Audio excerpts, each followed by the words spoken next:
Hello, everyone. Today we have with us Aaron Cohen from Oregon, United States. Welcome to the show, Aaron. How are you doing? Doing great. Thanks for having me on the show. Awesome. Welcome to another episode of Freshly Pressed. And, I wanted our guests to introduce themselves first before we move further. Aaron, in your own words, can you give us your origin story as a comic reader, as a comic writer, and a bit of background on who you are? You know? Sure, a bit of an origin story. Well, I'm the co-creator and writer of Sticks and Stones and the Sticks and Stones Holiday Special, which we're going to talk about today, along with my co-creator and artist Alex Schumacher. I started off. I mean, comics were always something I loved, and I think that this book shows a little bit of my origin story with the Archie comics and the Harvey comics and those sort of earlier comics that are your gateway drug into comic books, right? Where you're in the grocery store aisle and you will see the digest size thing books and you're like, oh, buy me this, and it's a Richie Rich, or it's an Archie, or a Archie and Riverdale, and it kind of gets you into the medium of comics. um and then from there it only grew, into the more complicated stories. I started reading Marvel and DC books. um then I remember a big turning point was when the Star Wars Marvel adaptation came out. I was like, that was really interesting to me at the time, and I thought that was very cool. And then as soon as I started reading books like Grant Morrison's Animal Man and Watchmen, and all of these books that, Dark Knight, and all the books that really turned things on its head, um, really got me interested in the possibilities of comic books as a medium for telling just endless possibilities of stories, just stories with no limit and no budget and anything like that. So I no budget in regards to if you were going to do it as a movie kind of thing. Um, Yeah, yeah. so speaking of movies, yeah. So my origins, I went, started off doing film work, TV work, um, always writing, always pursuing comics, um, and then during the pandemic, um, I sort of said, I'm really gonna, you know, I'm really gonna put the nose to the grindstone on this, and just things started going online, and I took some Kubert School classes, courses online, and that really opened my eyes to the medium even more from that point of view. Because I've been writing, comics for a while. I've had different offers for, different things where the publishing didn't work out, or I was sending submissions and pitches. Um, and then I started, you said, let's start with anthologies and let's go from there. So I started doing anthology work. Then I started getting into more anthologies. This project we can talk about later was spun out of a story that we did in the anthology together. This is a longer Mm, version of that. mm, Um, mm. And at Kubert, my writing teacher there was Amy Chu. Amy Chu's amazing, and I took a lot from Yeah. her. Um, her mentorship and what she was teaching really spoke to me, and how I work as a writer. Like the way she approached it really kind of tuned me into it, right? Um, and now, I'm also a part of Scott Snyder's Best Jacket, uh, and that does a book with some of the people in that class called The Cloakroom. And the Cloakroom anthology is where the Feynmans and the characters in this book first appeared, and where Alex and I Yep, first yep, yep. collaborated together. Um, so yeah, so that was that. And then the colorist on this book, Ralph Singh, is a colorist. He's also a writer and artist, who I met at Kubert. So I met Oh, him while I was doing courses at Kubert. We stayed in touch and we're kind of back and forth with work. And now this is our third project together. And he provided colors. He's doing letters on this book. The letters for the short were by Taylor Esposito, who's amazing. hmm, And then hmm. Ralph also did the variant cover for this, which is the Wow. Akira cover. So we're keeping it in the family. It's just a community of people that I feel really lucky to be a part of. That's fantastic.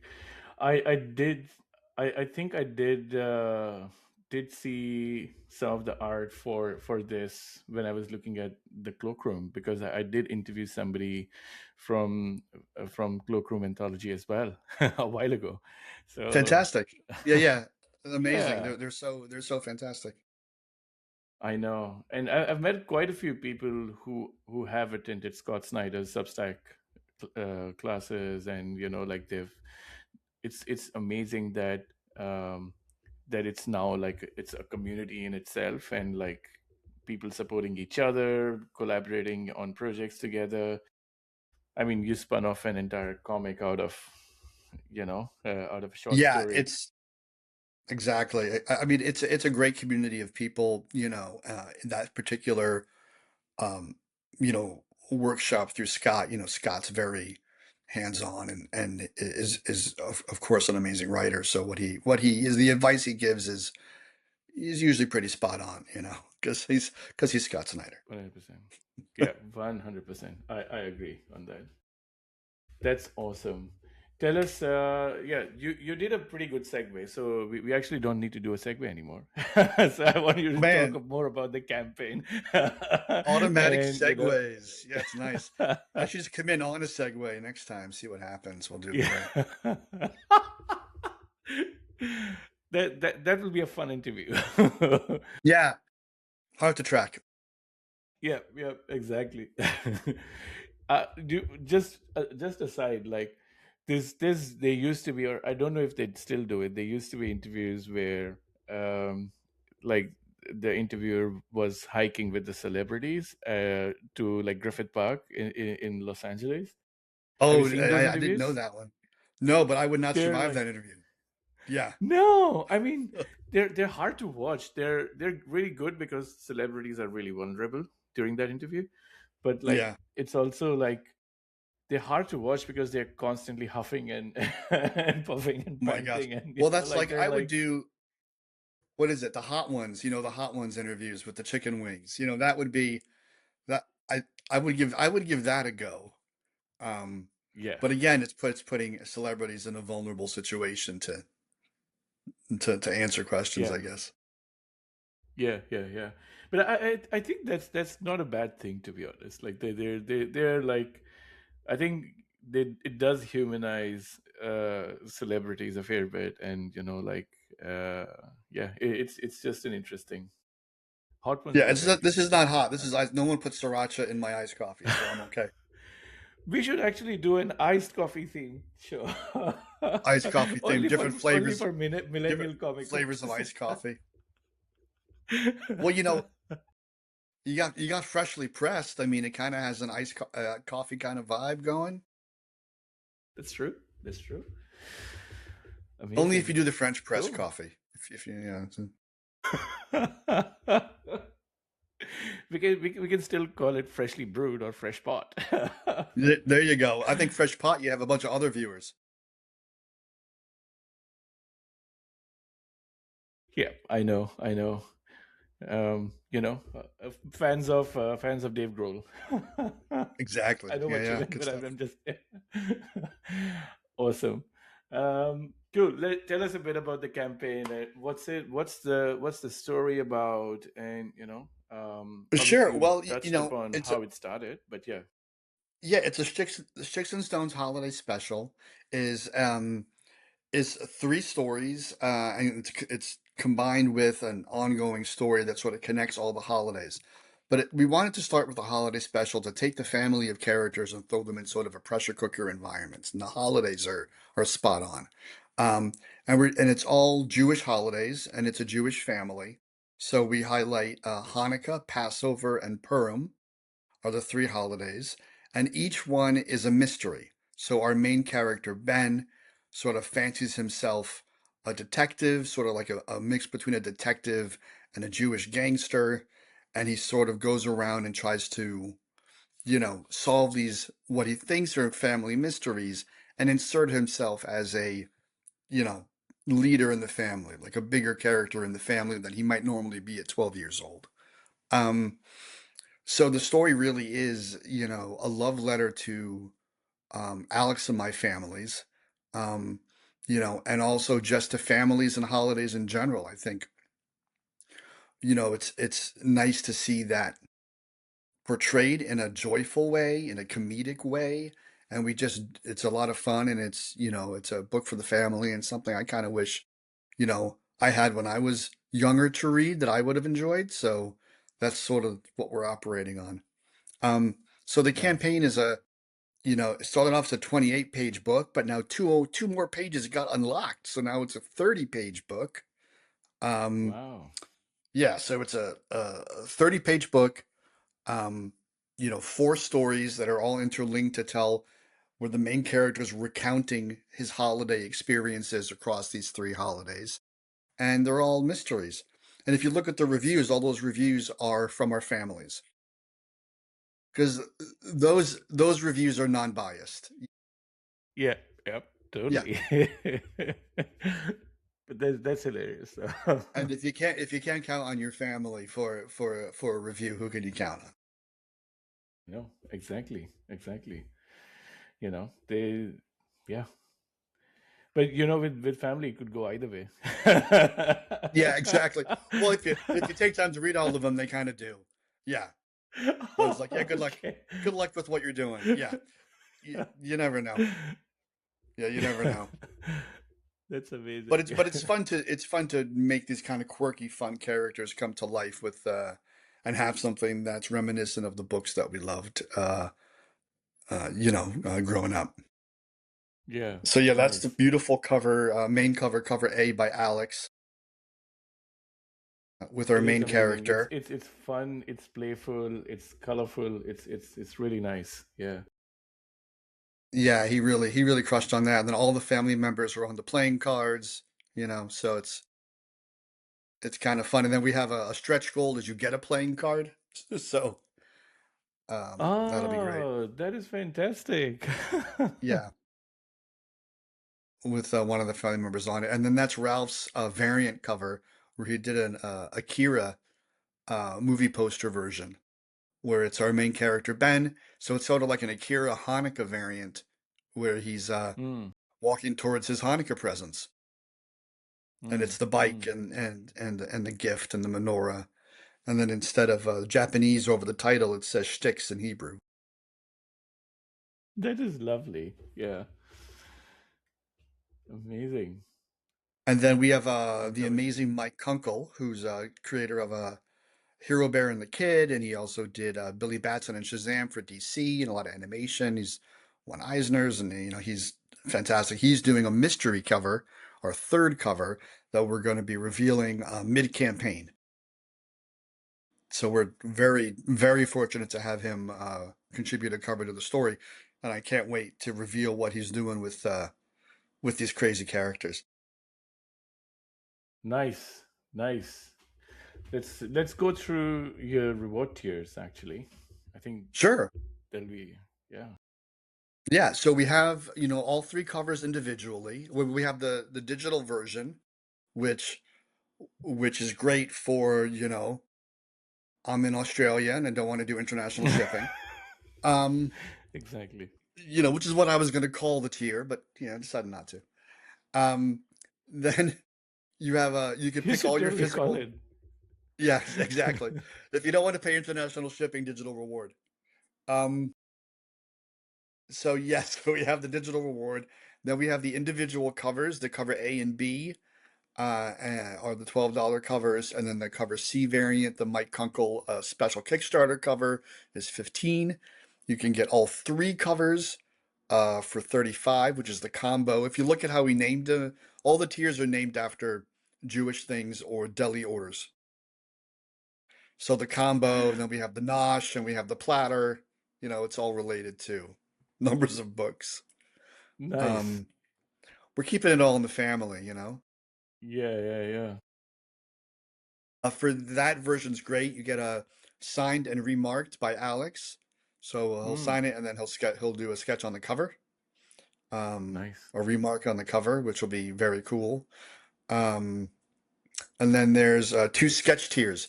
There's a commission tier. There's a commission tier by Alex, and then there's a commission tier from Ralph. Nice. And the Ralph one, Ralph is based out of Germany, so that might be better shipping Ah, on for the international fans. that's fantastic. And then we have the bundle tiers. So there's three things here. One is, you know, for retailers who are interested in the book, we have a discounted retailer tiers. So we have a retailer tier of 10 units and a retailer tier of 20 units. And then since, you know, this is a book that we really are focusing on about these Jewish holidays, even though it's not what the story is about, it's it's the background for for the story and for the family.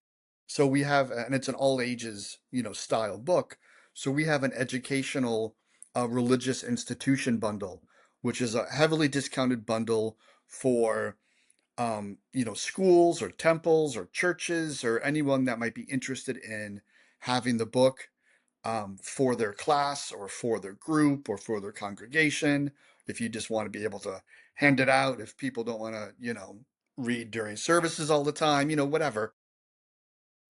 You get 20 copies at a heavily discounted rate, and you get, um, if you want it, and I don't know who would, no, you get Alex and I'll do a 30 to 45 minute video chat with your class or your congregation or your community center or Nice. whoever else to talk about the book.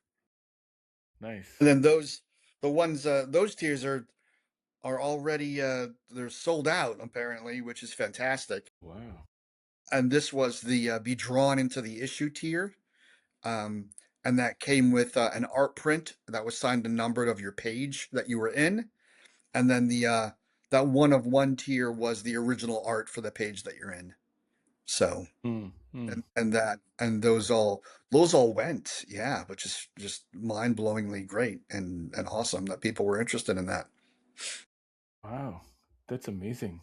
That's amazing. Cool.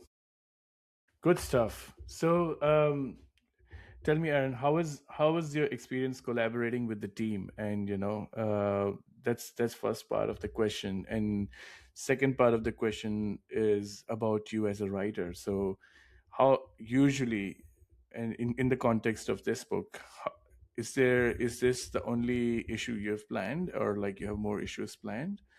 And We how far along uh, how do you plan your arcs? yeah, okay, we have more in we want to do this as a series. The idea is that this is a series of books for Sticks and Stones. Um, you know, what I thought was interesting going into it was having the first issue be this holiday special, because I think it's just a conceit of things that are animated and cartoon characters. These holiday specials are sort of these earned moments within a series where you meet these characters and you're like, now it's Valentine's Day, or now it's the Peanuts Thanksgiving, right? Or whatever it might be. And growing up on those, like they were so fantastic and they were comedic Yeah, and emotional at the same time. And they fired on all cylinders in the way that it didn't matter how old you were, you know, you found something that you enjoyed in it. Um, yeah, and I thought that would be an interesting way to start the series. Instead of having it be like issue 10, it's a holiday. It's like, let's start with the holidays and then meet the families in this, you know, very intense situation, which I mentioned, where it's these holidays, and really get a feel for these characters. And then mm, afterwards have the stories that are like, you know, Ben and Mark go camping, or Ben and Mark go to a thing, or have the other situational things that will still be really funny with the family, um, but have this be the holiday focus. And it really was something I wanted to do as a Jewish holiday special, so it kind of all dovetailed together, Nice. representation wise, because I think that's important too, that it's the representations there, but it's all presented in a way that families can all relate to, because every family has these experiences and these relatives and these moments, right? And so it's Yeah, it's more yeah, of what everybody has in common than what you don't have in common, right? yeah, yeah. And I always Absolutely, think that's absolutely. great. Yeah. Yeah. Um, No, you said something very good about holiday specials. It's always like usually the holiday specials are made in a way that characters are in a very different setting that they usually are, and that kind of gives like takes gives you a very fresh perspective on them, and they are given room to become, for the lack of better word, like sillier than they usually look. Like it could be like a very serious, you know like show or TV or series, but then in a holiday special they're in a very different setting, so they can be more goofier, or they have more room to play with it, with the materials. Yeah, I totally get what you're saying, and it gives you like a bit of comfort, right? Like, this is Hanukkah, and like there's for people of Jewish faith will relate to it, and they'll start like, it gives them a certain amount of comfort and nostalgia. yeah, and then the story for that one, it's called Eight, and it's essentially Ben and Mark on a quest to figure out what they're getting for Hanukkah. Now, again, that doesn't have to be Hanukkah, right? That could be any holiday or Yeah, any time you're getting a yeah, present. And the idea is yeah, that Ben just doesn't feel like his family knows him well enough to get him something he's gonna like. He's like, there's yeah. nothing, they never get me anything I really want. So it's this feeling of, the holidays, and also mischievousness, and also being seen by your family, being seen for who you are.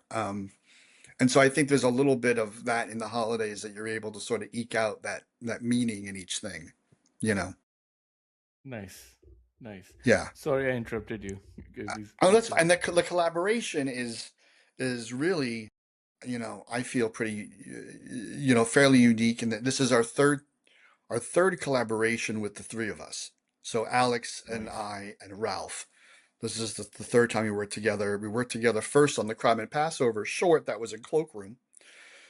Then we have a new story in the new Cloakroom that's coming out right now. Um, all three of us. That's called Spelling Bee, which is not Ah, a holiday focused one. That's a story about Spelling Bee is a story about a witch in middle school, and her parents want her to find her people and find friends.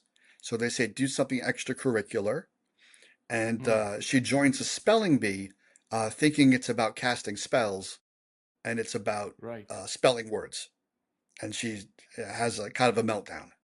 So it's a fun story also about sort of finding your people, and belonging in a group. Mm, mm, Um, so we worked on that, and now we worked on this, and we really sort of collaborate in a very open way. Our communications are very open. When I'm writing something, like I was working on one of the stories previously, and I would phone up Alex and I go, I think I want to do this as a splash. How do you feel about doing a splash here? And we try to really go back and forth on it.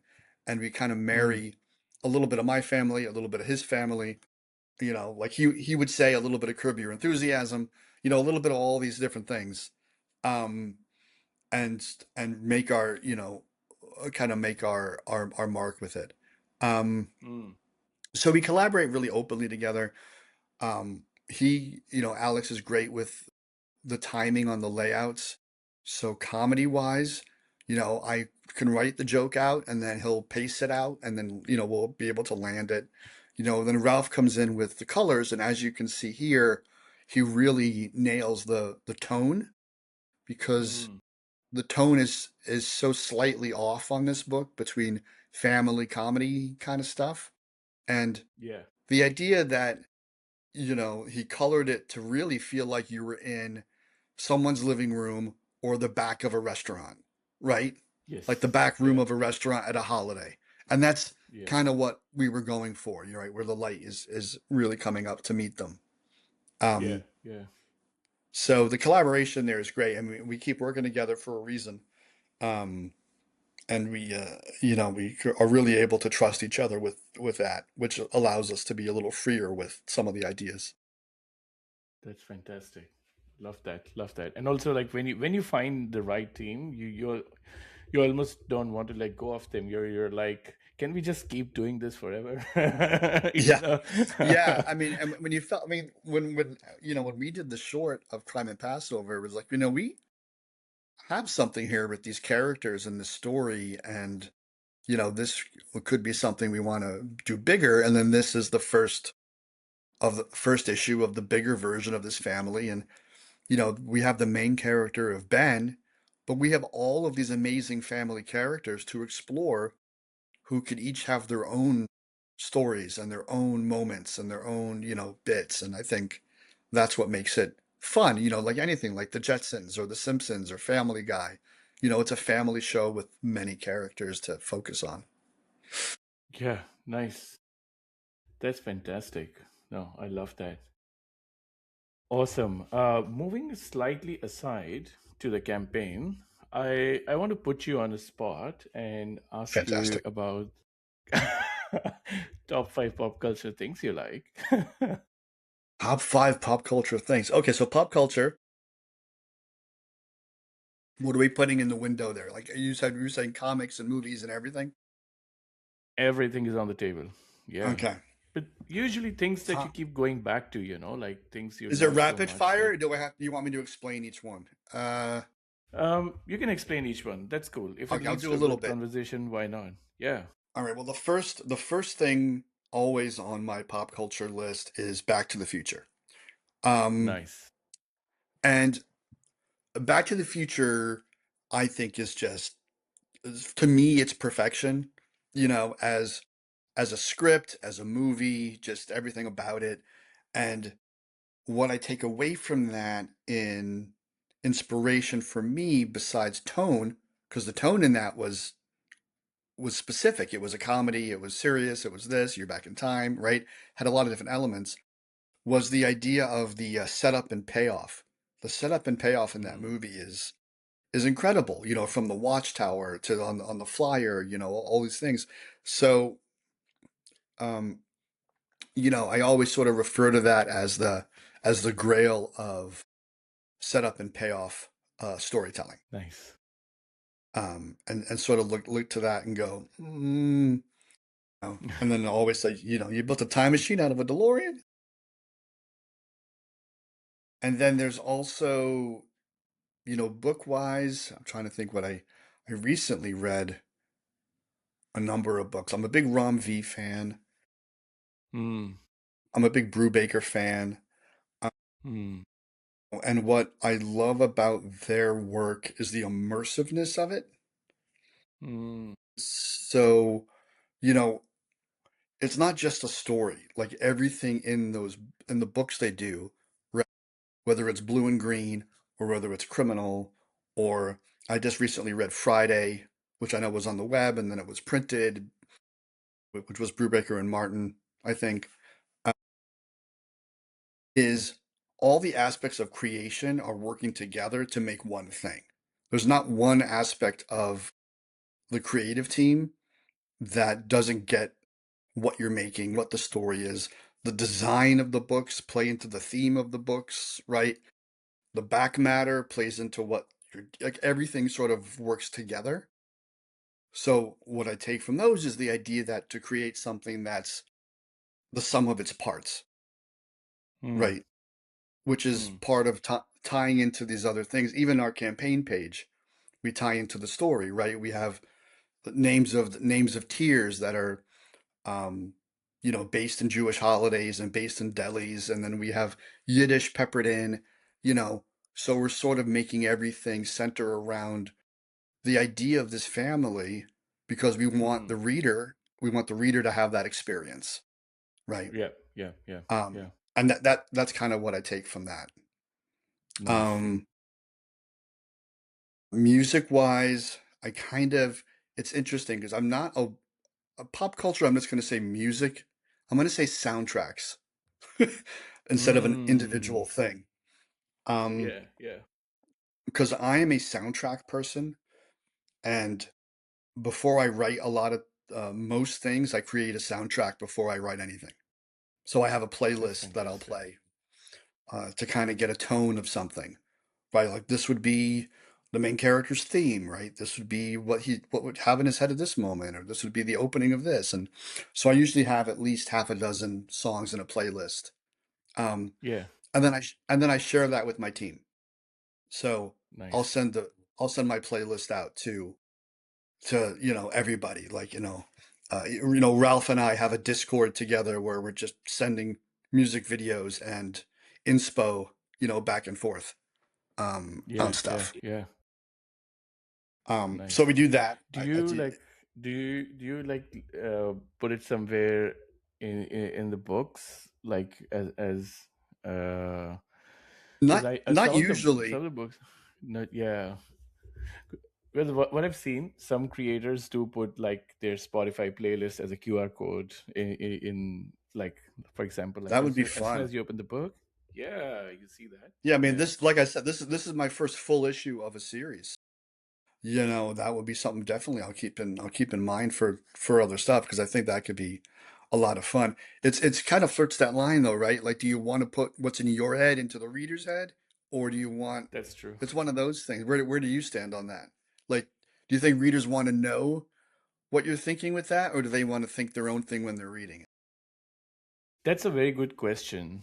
Um, I think it depends on what you want to put out there. So if you want to curate a playlist that not necessarily what you were hearing when you're thinking about the character, but say like that goes in line with the book's mood, that would probably enhance the experience of reading that book, because then like on page number 2 you can actually enhance your experience by listening to the song when you're reading, and you're like, oh, it could just be a song that plays in the background in a restaurant, but it Right, kind of right, like, right. yeah, it kind of expands the scope of that book and makes it more real world for people, is what I'm saying. Mm-hmm. Yeah, Like it'd be fun. yeah, And then the other yeah. two I'll just do. Let's see. I'll do rapid fire. I already mentioned four would be Grant Morrison's Animal Man, which I always think about when I'm doing something because it just really opened up my eyes to meta storytelling. And I really liked the family in Animal Man, that but Buddy Baker's family, and the way he portrayed that. And I thought that was very realistic and cool. So I hold that in high regard as well, pop culturally. Nice. Um,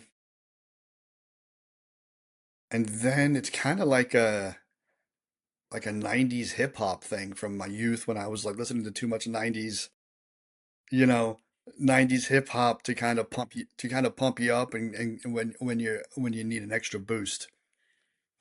Yeah, yeah. I know. Who doesn't love MC Hammer? It's kind of like none of it's great in retrospect, but it's more of the muscle memory of where you were at that time than I think anything adding up to, wow, this is really the highest art I can imagine. It's more like, wow, I remember, how forward thinking I was at this moment and where I was and what happened, and it kind of just gets you, going. Yeah. You're not listening to those things for the lyrical talent all the time. No, no, not at all. I recently had a pretty funny dad fail. So like this is like my memory from like early 90s. So I used to listen to a song called Crisscross, a band called Crisscross. They had a song called Yeah, Jump. I don't know if you've ever heard of them. yeah. I Boy, heard it the other day. Yeah.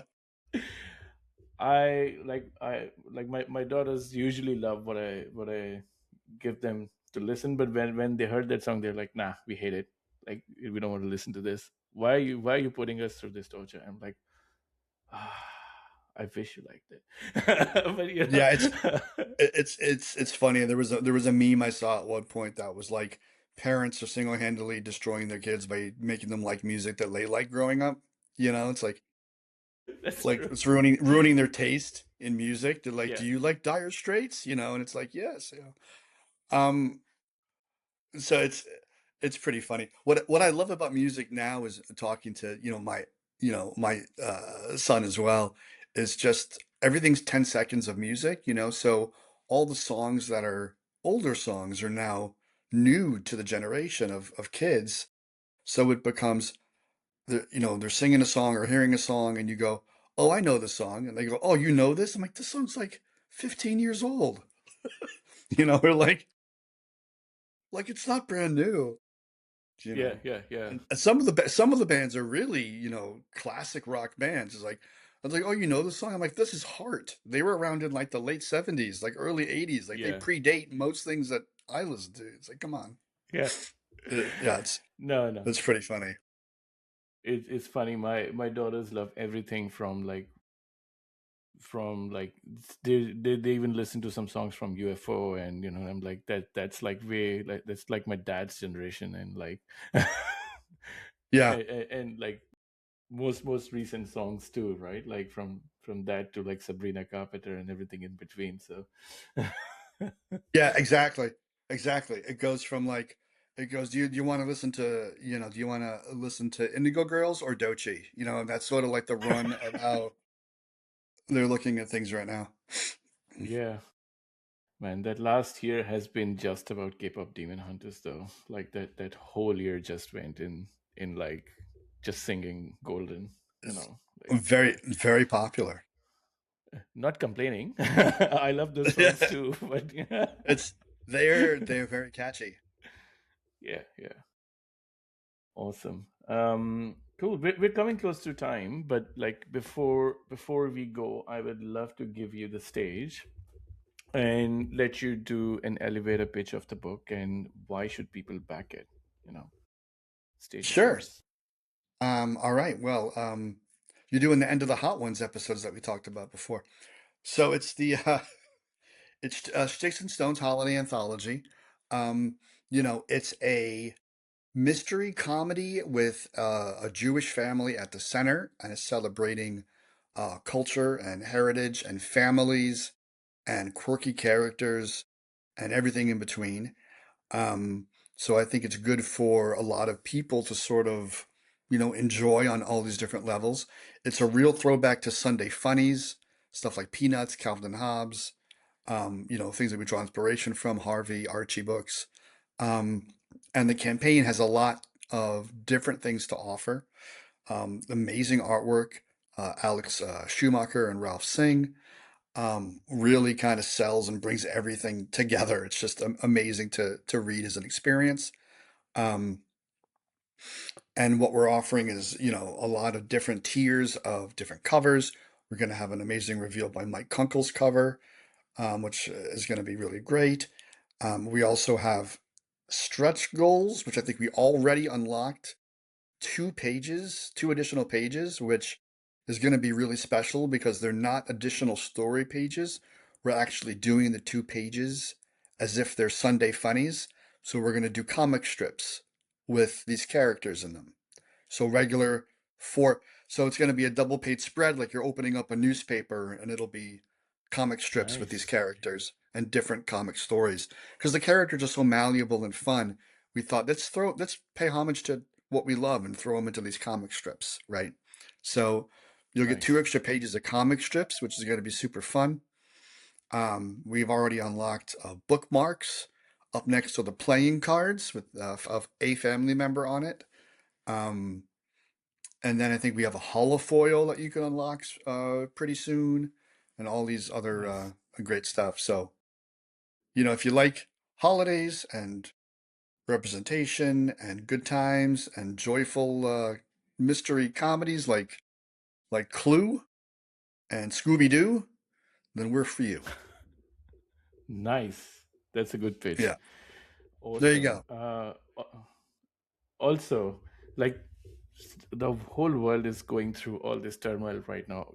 You can use a little bit of warmth and comfort and holiday spirit, and give yourself a little bit of happiness with that, you know, I a feel little bit that. of humor, family, teenage awkwardness, all of that stuff. So yeah, amazing. Thanks a lot for coming on the show, Aaron. And yeah, we look forward to how this campaign turns out. I hope you lock more stretch goals and go onwards and upwards from here. You know. Yeah, thanks so much. Yeah, like I said, we already reached our initial funding goal, so the book's definitely happening. So hop on, get a copy, and it's gonna be a fun ride. Yeah, amazing. Thank you so much. And until next time, stay gold, everyone. Thanks.